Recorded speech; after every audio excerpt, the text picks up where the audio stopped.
দেয়ালের পলেস্তরাগুলো খসে পড়েছে অনেক আগেই। বিষণ্ণ দেয়ালগুলো দেখতে ভয়ঙ্কর লাগছে। এই দেখুন, সিঁড়ি এবং সিঁড়িঘর দুটোই ভেঙে পড়েছে। স্থানীয়দের কাছে শুনেছি এই বাড়ির প্রত্যেকটি খাপে খাপে অসংখ্য সাপ, তাই পা ফেলছি অতি সাবধানে, সন্তর্পণে। সাপের ভয় তো সবারই আছে।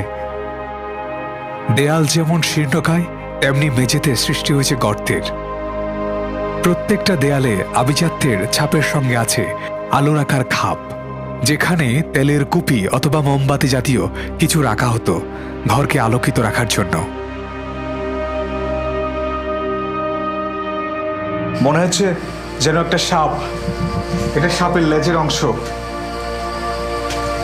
অশ্বত্থ গাছ কিভাবে আচ্ছন্ন করছে জমিদার বাড়িকে দেখুন।